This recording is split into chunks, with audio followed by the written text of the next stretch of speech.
Have you ever had a restless night worrying that the legacy you've spent a lifetime building might slip through your fingers? I once spoke to an 84-year-old gentleman named Alfred who faced this exact fear. Alfred was the rock of his family, stubbornly independent, always offering guidance to anyone who needed it. But one day when he fell ill unexpectedly, everything he believed he had carefully arranged for his loved ones was suddenly at risk. His house, his bank accounts, even his final wishes were caught up in a legal limbo because he lacked the correct financial documents to protect his legacy. When he realized his heirs might not receive the inheritance he'd worked so hard to provide, it felt like a personal betrayal of everything he stood for. Like so many others, Alfred assumed a simple will and a few verbal instructions to his adult children would be enough. It wasn't, and the stakes were far higher than he ever imagined. If you're over 80 or caring for someone who is, this concern might weigh on you too. Because here's the tough truth. A lifetime's worth of achievements and assets can disappear in an instant if they're not safeguarded by the proper legal documents. Family members might argue over who's responsible for what. Court battles could drain the resources you intended to pass on. And the heartbreak of seeing your final wishes misunderstood or ignored can be devastating beyond words. Even worse, in some cases, your loved ones could be left with nothing but resentment and confusion, and that can tear families apart at the very moment when unity is needed most. But there's a bright side, and it's more powerful than you might expect. By the end of this video, you'll be armed with the knowledge of 6 critical financial documents that have the power to protect everything you value: your home, your savings, and the dignity you deserve in your final years. We'll examine the misconceptions that cause many seniors to miss out on these vital protections. We'll cover the surprising, often overlooked strategies that can ensure a peaceful transfer of wealth, reduce legal headaches, and give you the pride of knowing your legacy stands on solid ground.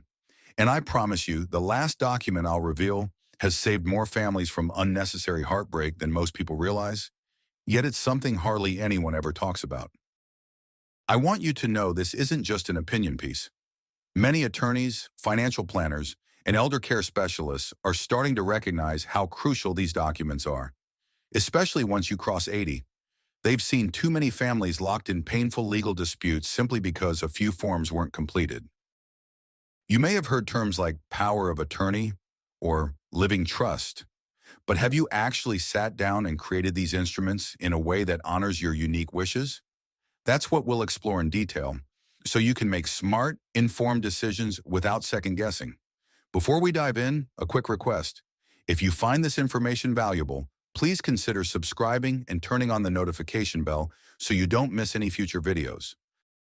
And if you're ready to learn how to secure your legacy, type a 1 in the comments so I know you're here, engaged, and ready to take action. If you feel uncertain or overwhelmed, type 0 so I can understand your concerns and possibly address them in upcoming content. Let's embark on this journey together, ensuring that everything you've worked for can be passed down with pride and respect. Number 1. Most people believe a simple will is the only document they need. And that's a dangerous assumption. The idea that writing down some final wishes will seamlessly pass your estate on to loved ones is comforting, but can also be misleading. Take Maria, for example. She's 82 and was convinced her handwritten will was enough to protect her family if something happened to her. She didn't realize that certain assets, like retirement accounts and life insurance, don't necessarily follow the instructions in your will. After her husband's passing, Maria discovered how easily misunderstandings could arise when different relatives expected different outcomes. There was tension over a portion of an annuity that was never mentioned in her handwritten papers. She thought the will covered it, but in reality, the beneficiary designation took precedence. The surprising truth is that a will, while essential, isn't always the main arbiter of where your wealth goes. Wills can be contested, probated in court, and overshadowed by certain legal designations. The last thing you want is for your loved ones to be entangled in a long, expensive court process. A will can still serve as your foundational document. Think of it as a roadmap for your wishes. However, if it stands alone without other supporting papers, your estate might face significant delays and even unintended distribution of assets. So here's what you can do right now. Get your will formally drafted or reviewed by a qualified professional. Make sure it's up to date with current state laws and that it reflects any major life changes, like the birth of a grandchild or the passing of a spouse. Also, keep a list of assets that are covered by the will versus those that pass by beneficiary designation. This clarity ensures you and your family know exactly what the will does and doesn't do. Imagine the emotional relief you'd feel having that official, legally sound will that stands on firm ground. Gone is the nagging worry that your loved ones might face confusion or legal hurdles. In its place is the dignity of knowing you've taken a proactive step to protect not just your finances, but also the harmony within your family. That's a sense of pride no one can take away. Number two, people often assume that beneficiary designations on bank accounts, retirement funds, and insurance policies are just fine the way they are. But this complacency can lead to heartbreak. Many seniors filled out these forms decades ago, perhaps when the children were little or when they first opened a 401k. At 80 or older, life looks very different than it did back then. You might have lost loved ones, welcomed grandchildren, or changed your financial priorities entirely. Consider Jim, who is 85. He opened his retirement account in his 50s, listing his wife as his primary beneficiary and his then teenage daughter as a contingent. When his wife passed away last year, he assumed the entire account would seamlessly transfer to his daughter, but he learned, quite by accident, that the original paperwork had never been updated and contained errors.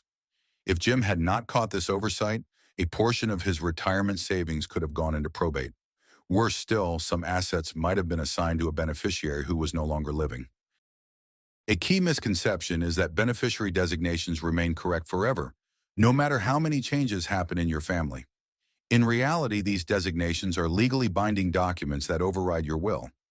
You might have the perfect will, but if your old life insurance policy still lists your deceased spouse or an estranged relative, that's exactly where those funds will go, no matter what your will states. The surprising insight here is how easy it is to fix. You don't need to jump through legal hoops. Simply request new beneficiary forms from your financial institutions. Be meticulous in filling them out. Name both primary and secondary beneficiaries you trust, and remember to update addresses and personal details. Ensure each institution confirms the update in writing.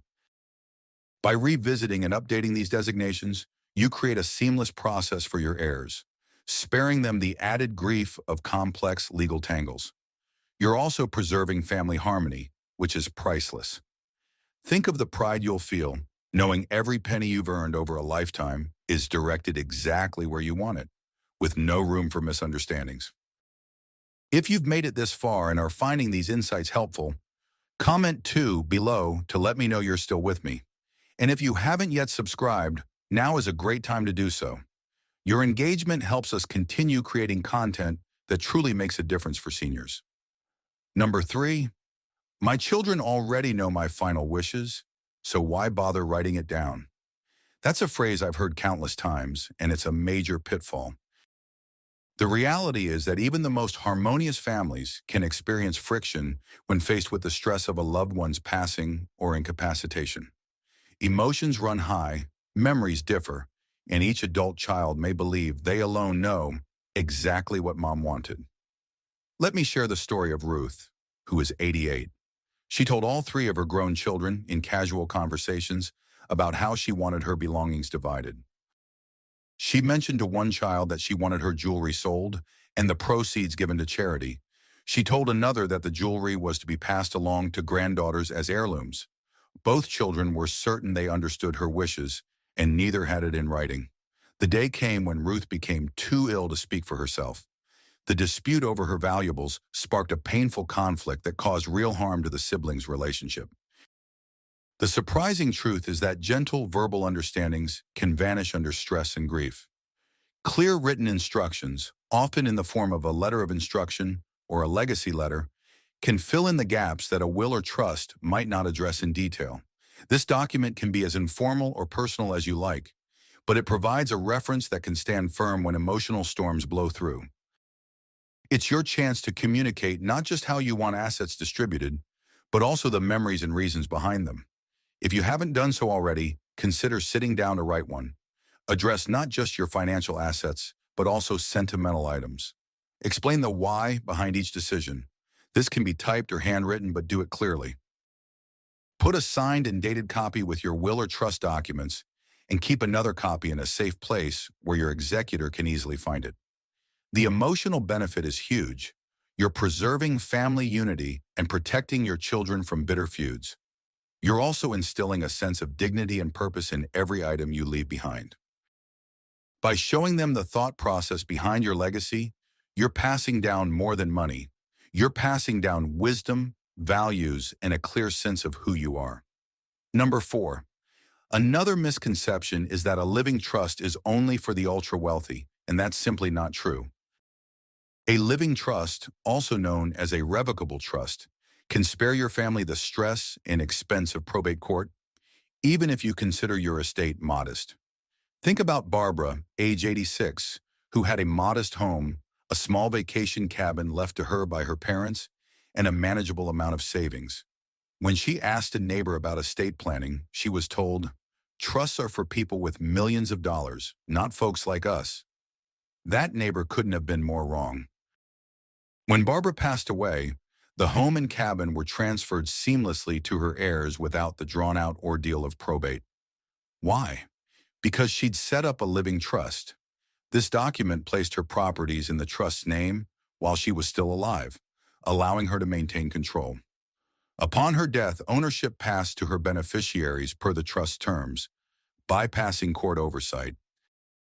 The surprising insight? Setting up a trust can be straightforward, and the peace of mind it provides can be invaluable. Here's the action you can take. If you own a home or any real property, consider discussing a living trust with an estate planning attorney. You may also want to place other valuable assets into that trust, like bank accounts or investments, so they transfer more smoothly. Keep in mind you can name yourself as the trustee during your lifetime, maintaining full control. Designate a successor trustee to take over when you can't. Emotionally, a living trust serves as a safety net for your dignity. You minimize public scrutiny of your finances. Probate cases become part of the public record, and you spare your loved ones from legal obstacles at a vulnerable time. It shows you cared enough to anticipate the challenges they might face. That sense of pride in looking after your family even when you're no longer here is irreplaceable. If you're still watching and feel these insights are helping you see new possibilities, type 4 in the comments. And remember, liking and subscribing is a simple way to show your support. It helps ensure this message reaches more people who need it. Number 5. Many seniors assume that a simple medical directive provided at the hospital is enough to communicate their healthcare wishes, but that's not always the full picture. A thorough advanced healthcare directive, also known as a living will, can outline precisely what type of medical interventions you do or do not want if you can't speak for yourself. Let me introduce you to Harold, who is 83. After suffering a stroke that affected his ability to communicate, Harold's family found themselves in heated debates about his treatment. One child insisted he would never want to be placed on life support, while another argued he'd made a passing comment once about doing whatever it takes. Unfortunately, Harold had never taken the time to finalize a detailed advanced healthcare directive. He only had a form he'd signed quickly during a routine hospital visit, and it was vague about long-term care options. The common misconception is that a generic hospital form will cover every scenario. The truth is, healthcare decisions can become extremely complex, involving everything from feeding tubes to pain management options. If you don't provide clarity, the burden falls on loved ones who may not agree. The surprising insight is how comprehensive and empowering an advanced healthcare directive can be. When properly drafted, it can specify the treatments you consent to, the ones you refuse, and under what circumstances each applies.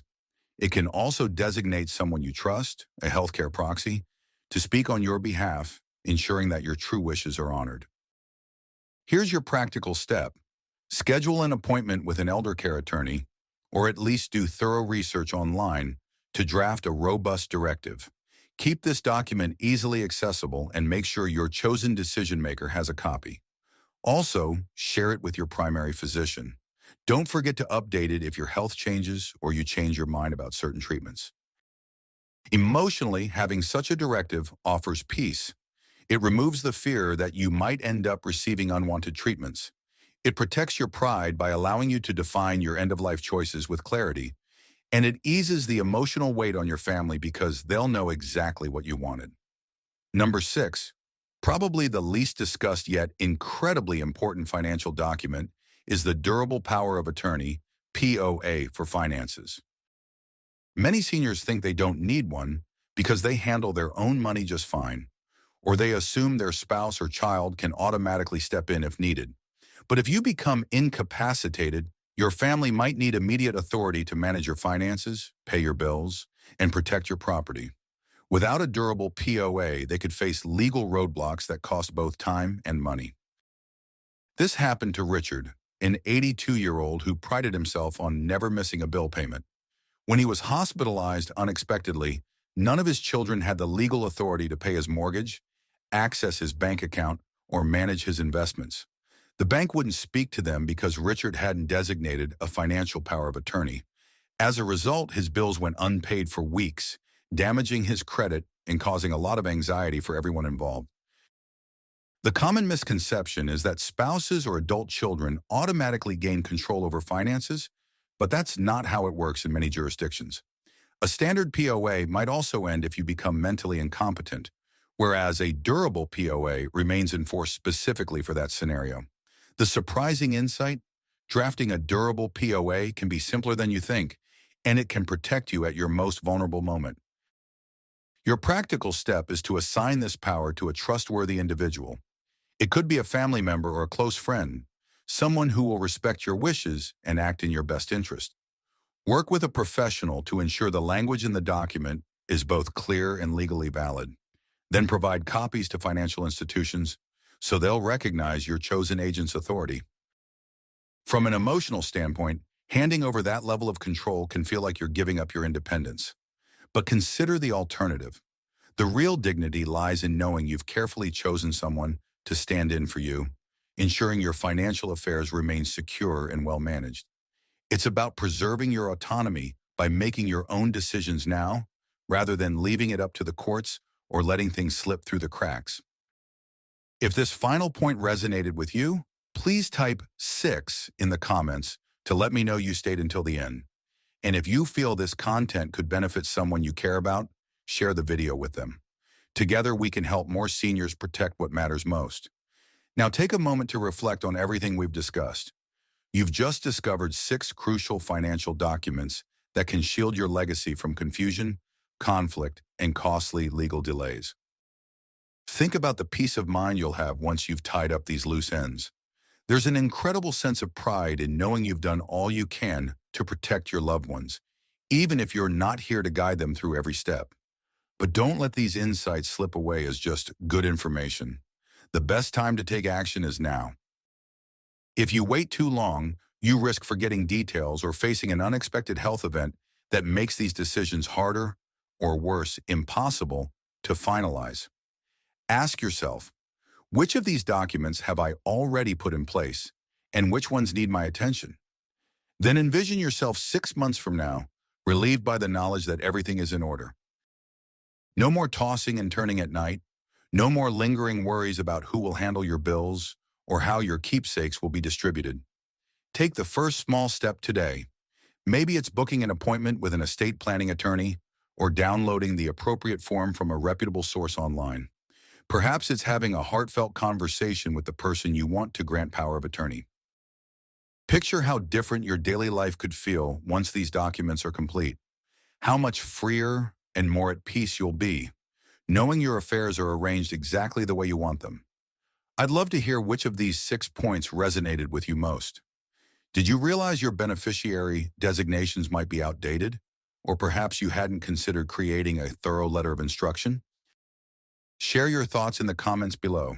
Your experiences might inspire someone else to take this important step. Reading your comments also helps me understand what topics matter most to you, so I can continue offering meaningful guidance. If you found this video valuable, please like, subscribe, and share it with anyone who might benefit. parents, grandparents, even friends in your community who are over 80 and concerned about securing their legacy. We all deserve to age with dignity and leave behind a legacy we can be proud of. Thank you for spending your time with me today. Remember, it's never too late to take control of your financial future. You have the power to make decisions that will echo through generations, reflecting the values and love you hold most dear. I look forward to seeing you in the next video.